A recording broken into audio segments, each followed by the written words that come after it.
Hey, Ryan. Yes. Do you remember the other day when I came home from that networking event and I had all those leftover Brussels sprouts? They were really good. Yeah, because you were heating them up in the oven the next day for lunch. And then it's like a couple of hours after lunch, I'm like sitting up here going, God, man, this whole house still smells like Brussels sprouts. What the hell? You know what it was? What was it? It was my farts.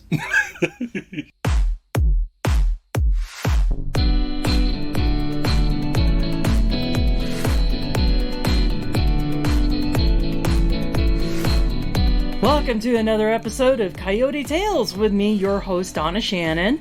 I do have Ryan here with me again. Good afternoon, everybody.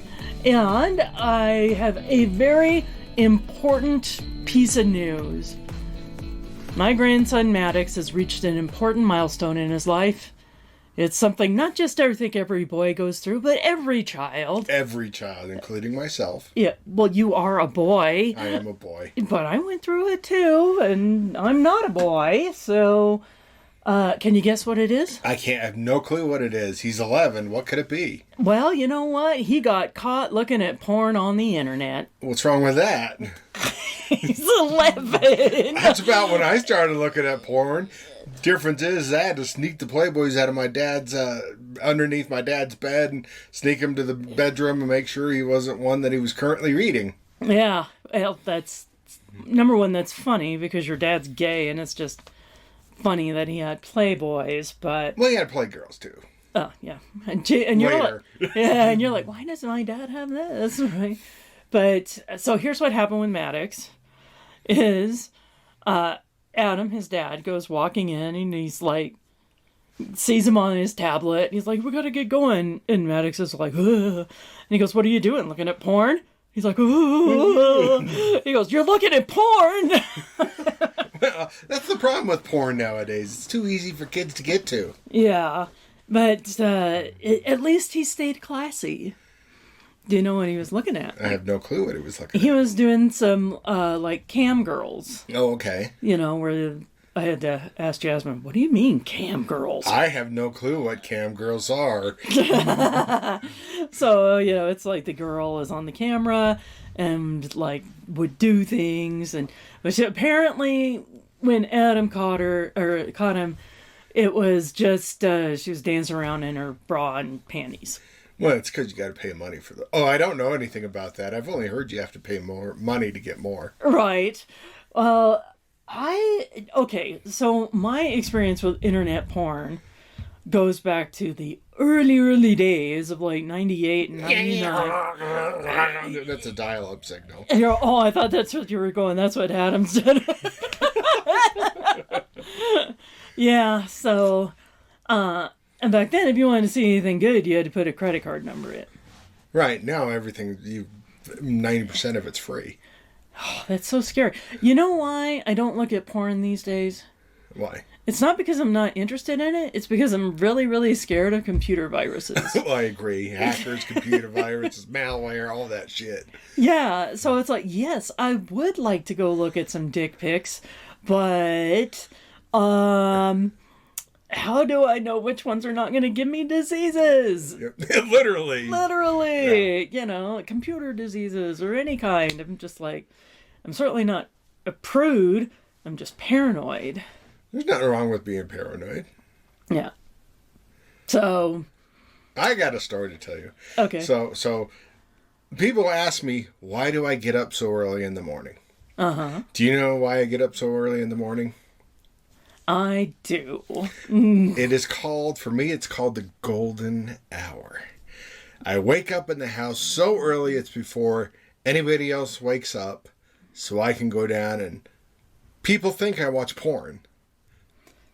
But no, it's just I get up so nobody else is up, so I have my alone time. Yeah. But you could be looking at porn. I might be looking at porn. Yeah. I might be sitting in my recliner just staring off into space. Thinking, what the fuck did I do with my life? Exactly. Maybe if you looked at porn, you wouldn't be so worried about what you did with your life. I'm cheap. I don't want to... Okay, I should say... All right, you just said you could get it all for free. 90% is free. I would say probably 80% is free, so I lied about the 90%. You know what else I'm scared about with looking at internet porn? What? That I'll be like all fine looking at all the stuff that I like, and some of it could be a little racy, okay? And then the next thing you know, I'm like 2 girls and 1 cup in. And I'm like, what the fuck happened? Where did all this weird shit come from? It's like, I was just enjoying some nice guy on guy action. What the fuck? So I got about a minute and a half into 2 girls in 1 cup. Yeah. Couldn't do it.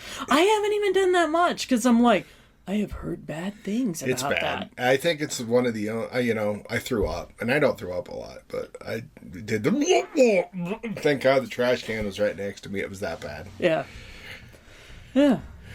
So, I must say that as a good mother... Well, let's just say, a deeply misguided mother... Okay, I see that, yeah. You know, I wanted to help... especially James, who's my oldest, as we caught him with a dirty magazine when he was about 11 years old. And can you guess what we did? You read it out loud to him? Or you went and bought more? No, I went and bought more. we're like, okay, this is completely natural human stuff, and this magazine you got is trash. Okay, this is like really bad and stupid. I'm gonna go get you some Penthouse and some. I didn't even do Playboys. I was all like, okay, let's like just go get you some hardcore shit. I'm like, what the fuck is wrong with me? And case in point, I didn't get sober until James was 12. All right. So this whole concept of let me hook you up with the good stuff was literally me thinking, now I'm a sex addict too. So it's like, this is literally me thinking that this is exactly what the boy needs. I don't want him to suffer like I did without access to good porn. Because you know what I did when I was like 11 and 12 years old to access porn? Okay, so this is early 80s. Like 82 or 83, and my family, we were kind of one of the more affluent ones in the neighborhood, so but way back then, cable TV was a newer thing, and paid channels especially were newer. So HBO only came on after 6 p.m. And after 10 or 11 p.m. they did HBO After Dark. Right. No more like after midnight, So I would set my alarm to wake up at 2 or 3 in the morning, go downstairs and watch the soft porn on HBO and drink. Hence the golden hour. That was my own golden hour. Golden hour. Yeah, so that's why my heart went out to James when he's like looking at, it's like, you need to see the good stuff. I did find some porno magazines that I have, and just to let you know, it had about a ½ inch of dust on them. I know. On the box. I know, you don't do porn now. No. Not much, no. No. But I did find our book on bondage. We got to find the knots, the rope to practice knots. I know where it is. No, good. Yeah. But one of the things I used to get in trouble for a lot at the radio station? What? Duh. Porn. Yeah, there's your virus. Yeah, I know. So in 1999, I was in trouble, so I was being punished. And not in the fun ways, right? I royally screwed up on the morning show, so I don't know why they didn't fire me. I honestly think they kept me around for comic relief, because the shit I pulled there, it's like comedy gold, honestly. Just the dumbass crap I would do. It's probably why you were beating out all the other radio stations. Not because of me, but I think that's why I didn't get fired. Even though there were so many times I should have been fired. So I was on the overnights in true punishment. I wasn't supposed to be talking on the air, even though sometimes I still did. And so what the hell else am I going to do? It's just running CDs, running commercials, running the recorded news, not talking. Computer on there. It's 99. We did have the internet. And so I would look at porn. And interactive things like chat rooms and stuff like that. Oh, wow. Okay, so every week we did a staff meeting that was like noon on Thursdays. And after a while, I just stopped going to those. Because you know what the punishment was for not attending the staff meeting? What? You had to pick up an extra weekend shift. You were okay with that? I know. I was like, Brer Rabbit, this is my favorite place to be in all the world. Oh, no. Don't punish me by making me come into the radio station more. Oh, no. That's so horrible. Yeah, literally. Not to mention just other jacked up shit in my life at the time. Because I wasn't sober yet, that's for sure. But, yeah, so I would get involved in, like, the chat rooms and stuff. Ryan is shaking his head at me. I got nothing. Well, I did the chat rooms too. Right. And by the way, way back then in 99, people, this was not images being shared. It was written. It was all written chat. And I'm a very creative writer. Well, one problem is it's hard to type with your left hand when you're masturbating with your right. Or vice versa, I mean. Yeah. Well, not that I've ever done that. Oh, of course not. So I finally bothered to show up for one of the staff meetings after missing it for like a month or something. Because they announced that in every meeting. Don't look at porn on the work computers. Please don't look at porn while you're at work. No, there are viruses on porn sites. Please stop looking at porn at work. Never thought it was me. I was like, oh, yeah, okay, everybody's looking at porn. Ha, ha, ha. That's so funny. No, it's just you. It was just me. Because then we were sitting in a meeting, because they never called out who was looking at the porn. Right. That's why I thought, oh, everybody's looking at porn. We're so funny. We're such rebels. Such a rock and roll station looking at porn and spinning Metallica and stuff like that. So I'm at the staff meeting and they do the announcement. Please stop looking at porn. And by the way, not only can we actually track all the websites you go to, but if you go into a chat room, our IT staff sees every single thing that you typed. And I'm like, oh, shit! Because I'm a very creative writer. God, I wonder how much the IT staff actually printed. Took home to mom. I don't know. But, yeah, that kind of helped me stop doing the chat rooms at work. It's too scary nowadays. Too many creepies. I know. I'm just way too scared to look at modern porn. Well, and then when's the last time, other than Fascinations, trademarked, when's the last time you went to a porno shop? I don't even know where they're at anymore. Oh, I do. Are they still around or are they closed? No, okay, so the reason why I know where they are, it's not like I'm She frequents these stores. No. It's just every now and then while I'm driving through town, I'll be like the one that's across from the truck stop on 44th. And I'll be like, oh yeah, I remember buying porn there and toys and things. Or I'm driving down to mom's cardiologist and we're going down Santa Fe. And it's like, hey, look, there's the factory where my first husband used to work. And yep, that porn store is still right next to it. I got nothing. I mean, it's porn. Porn actually decides what format of VHS, Beta, HD, Blu-ray, all that stuff. Yep, I knew that. Yep. It all depends on what they do. What they do is what the market is. Yeah. Probably a little less emphasis on that now, just because it's free. People just go to, I don't know, do people buy DVDs anymore? Probably not, because it's all internet. Yeah. Unless you want a good one, like, there's a couple of good stories out there, porn stories that I've heard. Yeah. Still need to see the Pirates one. Yeah, that's the one I was talking about. Yeah. And then you got the old Debbie Does Dallas and Deep Throat and all that old 70s and 80 porn. Oh, one of my favorite movies was 1001 Erotic Nights. Never even heard of that one. It was cool. It was cool because it's definitely chick kind of porn, but it has enough different scenes that it keeps a guy interested because it gets to it right away. Right. But it's the difference, girls and guys. Yeah, it's it's 1001 Arabian Nights, which is all about Scheherazade telling stories to the Sultan so she doesn't get killed.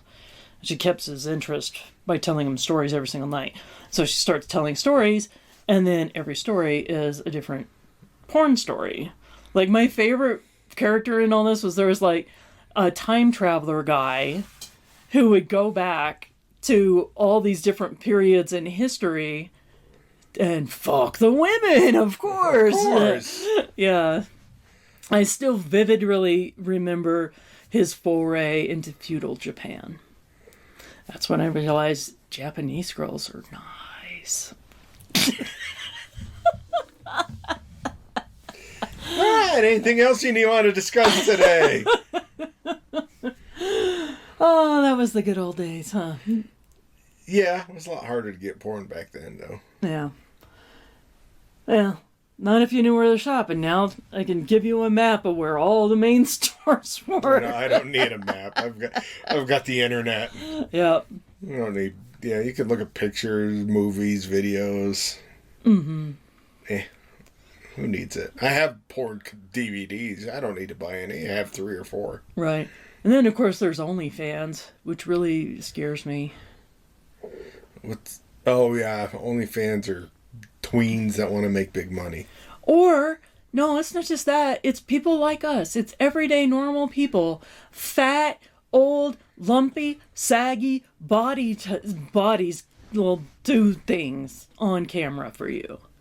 Ooh, that's a way I can make some extra money. Maybe. You were looking for a part-time job, I was right? looking for a part-time job. Yeah. And hey, I was kind of looking for a part-time job too. I could have oh my god, can you imagine the comic OnlyFans site? No, I can't imagine that. But the problem would be it's like way too easy to do dick jokes. It is way too easy to do dick jokes. So do you make the dick jokes and then do things with the dick? You could.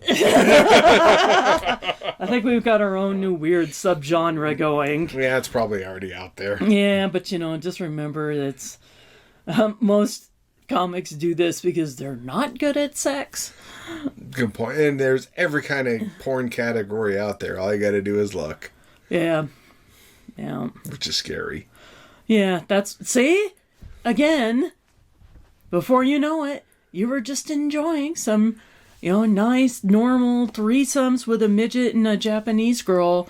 And then the next thing you know, you're down into 2 girls, 1 cup. Or 2 girls, 1 chicken. Chicken? Why not? Eh? Is the chicken alive or dead? That's the mystery.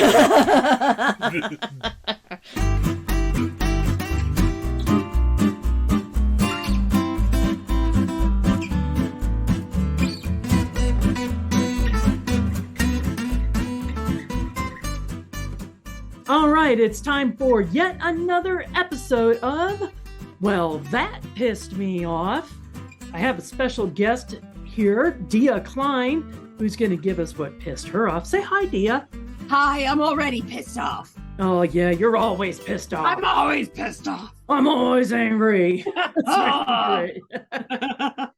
So what I have been dealing with to piss me off this week has been doctors. And in particular, I tore out my rotator cuff in July.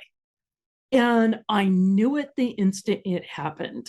So, and it wasn't even a good story because the first rotator cuff I tore in 2018 was when I was trying to learn how to play hockey and being dumb and falling on the ice and tearing it out, right? Clear, obvious thing. This time, I was just putting my computer laptop in the back of my car and Didn't twist it or anything, just normal motion. And I feel this massive pop in my shoulder and instant loss of motion, huge pain, total weakness.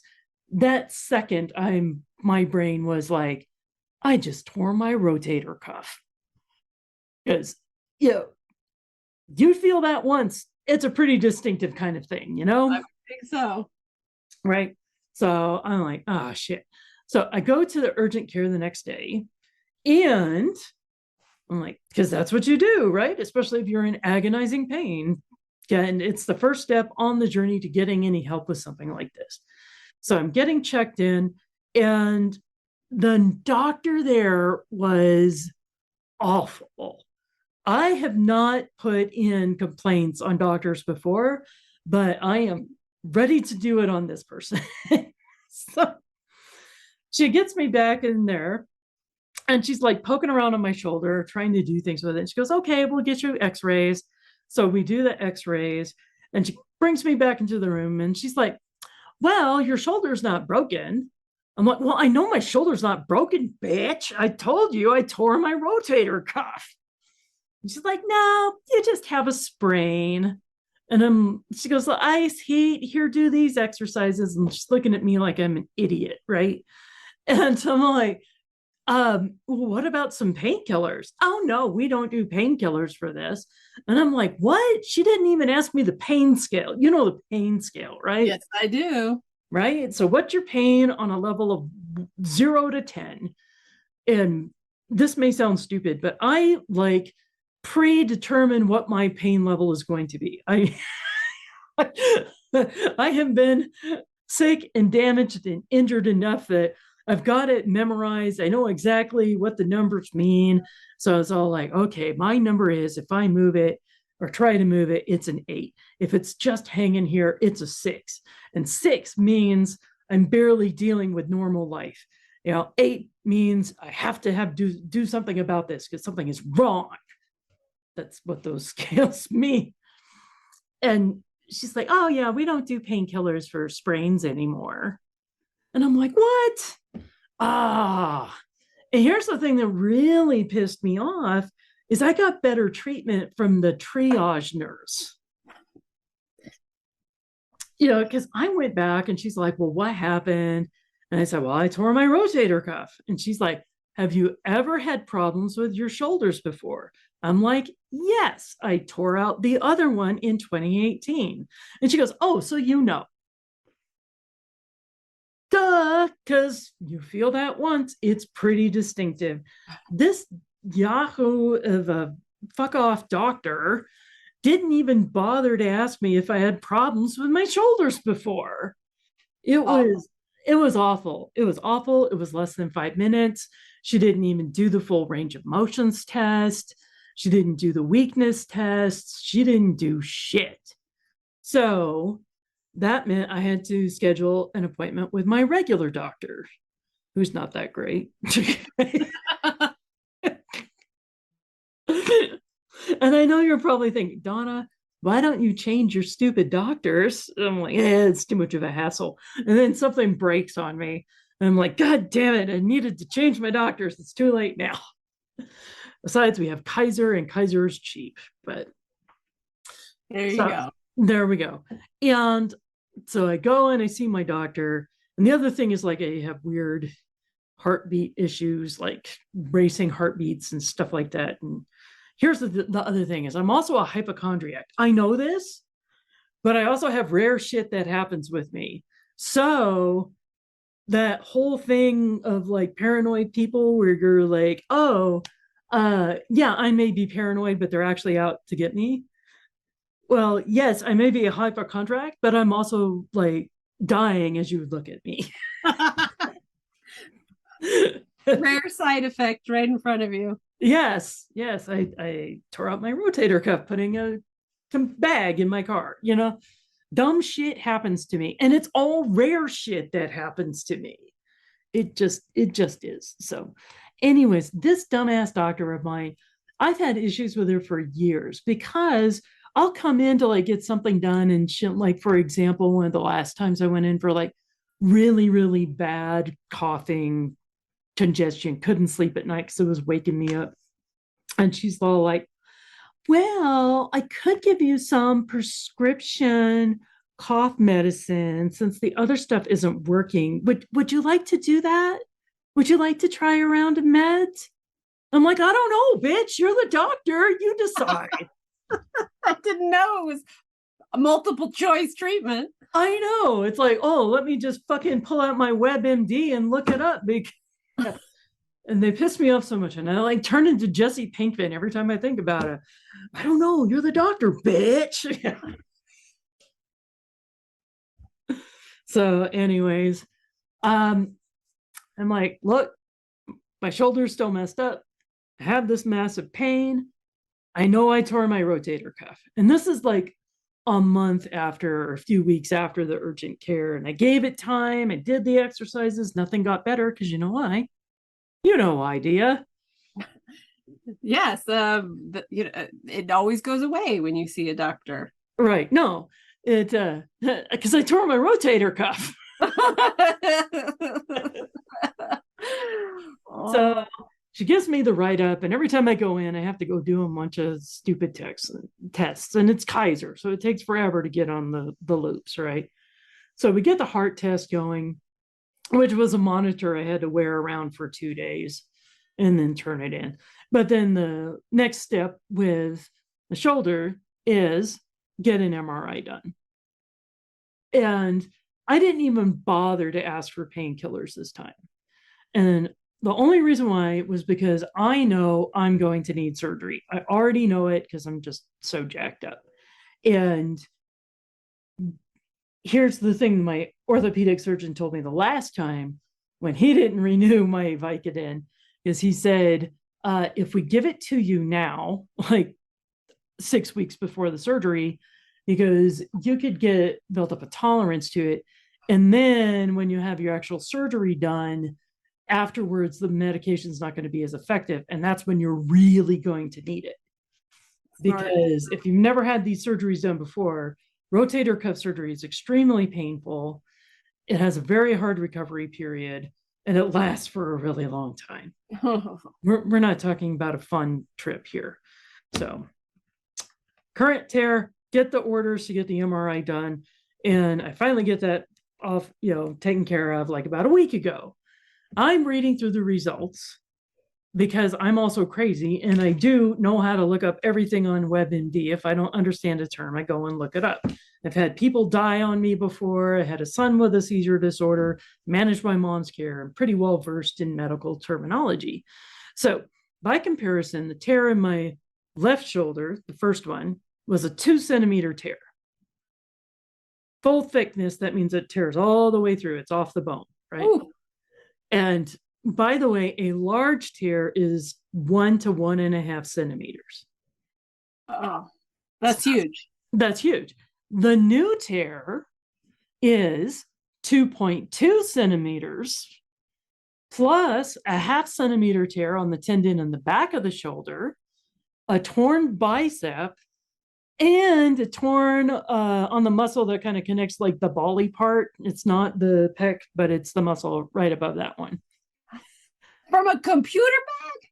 I know. Like, how much does my damn computer weigh, right? I don't understand. Fort Knox in that bag? Yeah. Now I'm even more motivated to complain about that one shitty doctor at the urgent care. Wow. Didn't take a patient history, didn't ask the right questions, made assumptions. Mm-hmm. Totally gaslit your experience. Yes. And lo and behold, what the patient was reporting was true. Yeah. Imagine that. Oh. Fucking doctors. Anyways. So the only good thing about all of this is like, so my crappy doctor, she read through the report and she's like, okay, we're going to send this over to orthopedics. Or I had a consult scheduled with an orthopedic guy, got a message back from him. And he's like, oh yeah, it's pointless to talk to me. You're going to need surgery. I'm like, yes, I know. Yes, I know, bitch. That's what I said when I came in, dumbass.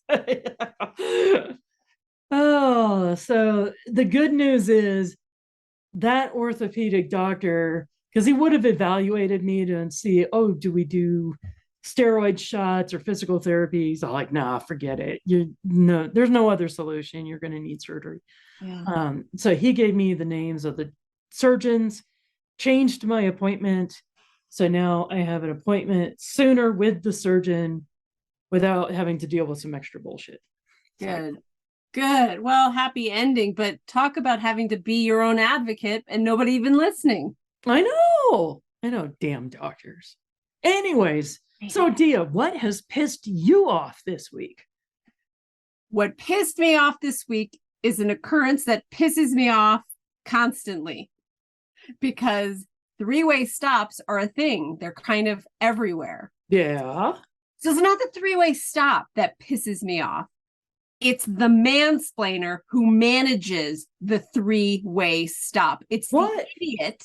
You've seen these guys, the idiots who are determined that the self-determined that they're going to be the manager in charge of the three-way stop. So before he even gets, and yes, I said he because it's 98% he, before he even gets to the three-way stop where I already am, he starts beckoning me with asshole fingers. Go on, go ahead, you go. Oh, thank you so much, sir. Thank you for mansplaining the three-way. I would never have gone without your permission. And that's what pisses me off, is because it feels to me like this jackass needed to give me his permission to go because I couldn't comprehend the three-way stop. Oh. And what happened this week was particularly aggravating, but I had a lesson attached to it. Okay. So I'm in Niwot at our three-way stop. It's Niwot. We don't have many. It's our one big three-way stop. And I'm behind the asshole. I'm behind the go ahead. The guy fingering the other car. And I see who he's fingering. And it's a woman in a panel van. Okay. And what she did, I was like, well, that's pretty freaking brilliant. Because what she did is she just refused to move. Oh. She refused to move. She refused to acknowledge him. She just basically stayed in stop mode and stared straight ahead and was just, no. She made him look like the idiot. Go. And she was just, nope. Because obviously he was the first person at the stop. No, she was. This is the thing about these mansplainers at the three-way. They're never the first ones there. They're managing the people who are already there. Occasionally, if you're already stopped and it is like, who's going? That's not the mansplainer of the three-way. The mansplainer of the freeway isn't the first to arrive. He's late to the party and managing the situation. She was already there. She knew her right of way. Okay. All I can think of with this deal was you keep saying three ways and the women were already there. It's reminding me of like maybe why guys like lesbian porn so much, because they're like, hey, they already know what they're doing, but I can get in here and maybe do some of the fingering and the directing. And on this could turn into a three-way, right? Is this a carryover of that mindset? Are these guys out on the prowl trying to see who's open, who's swinging for a three-way? Oh my God. Well, I had not thought of. Now I'm going to have to take that analysis into my future forward mansplaining three-way stop and see what the fingering means then. Maybe really watch their technique, okay? But the technique, like, listen, this technique wouldn't get any guy invited into any bed because it's like a douchey technique where it's just like, yeah, come on. Yeah.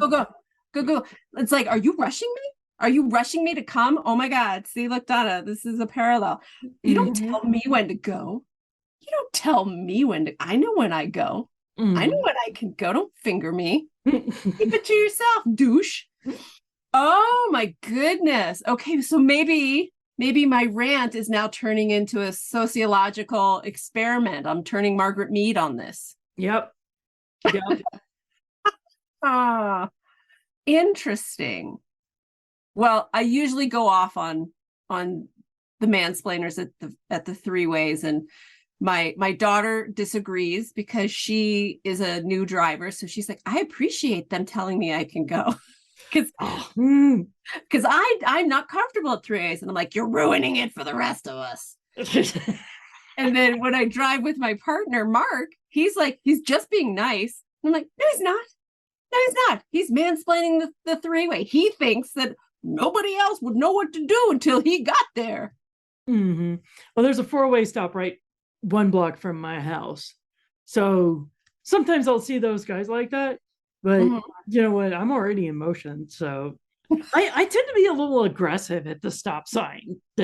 Are you just like, I'm going? Well, I totally know who's supposed to go and when, because it's like, number one, it's whoever arrives first. Because let's explain this to people, because maybe there are some of those out who don't understand it. So if you're the very first one there, you should go. Yes, you have right of way. You've arrived first. You have right of way. Yep. And then if you arrive simultaneously, it's the person on your right. Yeah. Or as my first husband used to explain, would piss me off because he would say it every single time we came up to a stop sign. He's like, whoever has the full windshield goes first. It's like, what the fuck does that mean, Eric? Does that mean like, okay, whoever doesn't have cracks in their windows should go first? Or whoever's a midget? Yeah, or whoever's not a motorcycle, or no, what he meant by that is like, if you have to turn your head and now you're looking through the angle of I can't even remember how this, but if you have to turn your head to the right and you're like looking across the dashboard at the other person, that means you don't have the full windshield. It's like, oh, okay. Yeah, it's like the most complex, stupid way to describe this, but obviously that's how his dad described it. So that's why he had to tell me every single time for 9 years straight. Oh my goodness. Yeah. Don't even get me started about roundabouts. Okay, roundabouts piss me off. Why do roundabouts piss you off? Oh my gosh, because they're a wonderful European invention that doesn't belong in the US because nobody taught anybody about roundabouts. So nobody knows how to use roundabouts. So I'm not pissed off at the roundabout. I'm pissed off at the people in the roundabouts, which makes me a jackass in a roundabout. Because I don't trust anyone in a roundabout. I don't trust them to do what their car is signaling or not signaling that they're doing. Yeah. So then I stop because I don't want to enter a roundabout because inevitably they're doing it wrong. Mm-hmm. And if they don't have their blinker on, I'm assuming they're continuing on the roundabout. So why would I enter? But then they turn. And I'm like, this is your blinkers for. I could have entered in front of you, but I can't because they didn't understand the roundabout, which makes me stop and clog the roundabout. Yeah. Well, I'm one of those idiots who doesn't understand how it works. So no one does. No one does because they were just put in, especially in Boulder. They were just like plopped in and it was like, good luck to you. Here's a roundabout. And then you have the people who are the roundabouts that are these are the ones that'll kill you. The ones that are in a busier street north-south, but then a slower east-west. Oh. And so the busier north-south people will simply plow through the roundabout. Right. They'll simply just go vroom. And I'm like, oh God, they would have killed somebody who was like entering the roundabout. Yeah.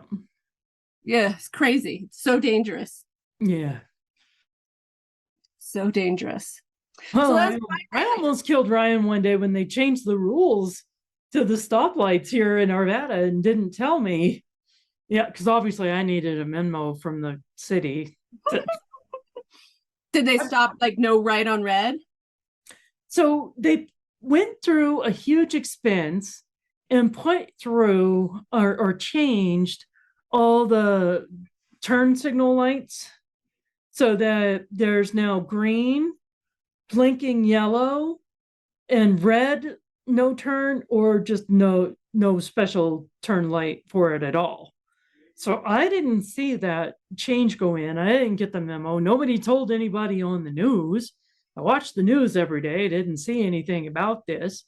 And so I'm turning left, and the lanes going or whatever next to me going straight are starting to get a red light. And then our turn signal starts blinking yellow. I was like, what the fuck does that mean? Does that mean that this light is about to change and I am already like sitting in the intersection waiting to turn? So I'm like, oh shit, I better do something about this.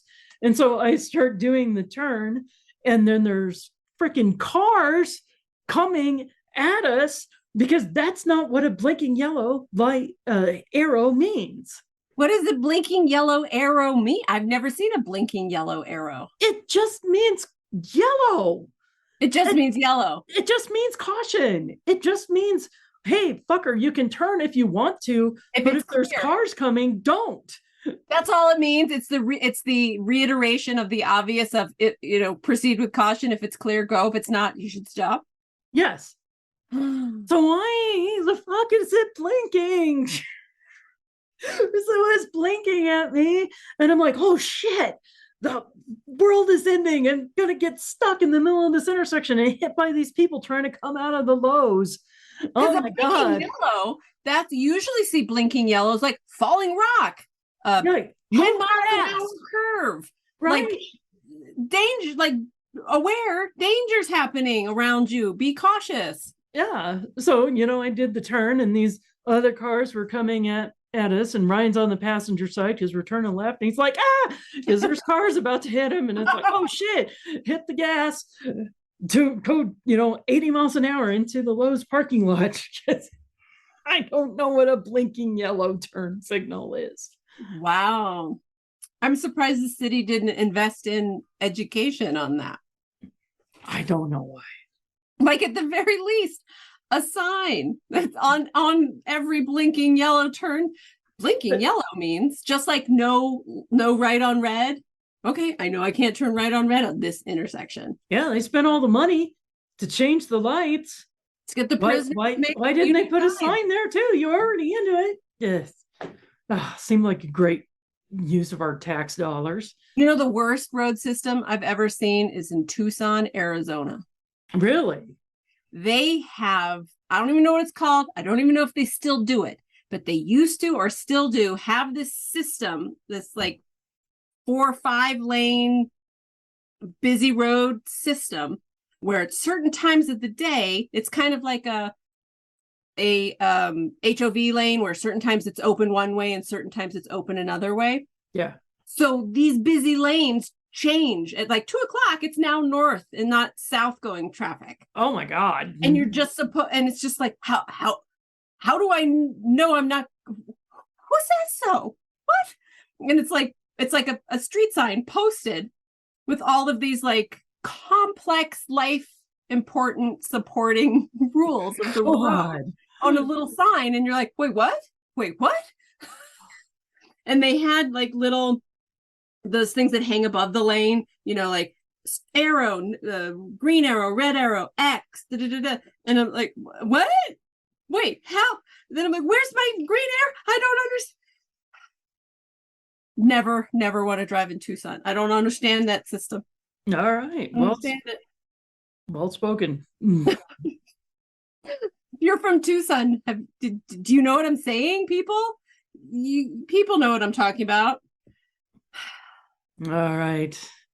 Well, good to get all of our anger out, and join us next time when we will talk about more things that piss us off. Yeah.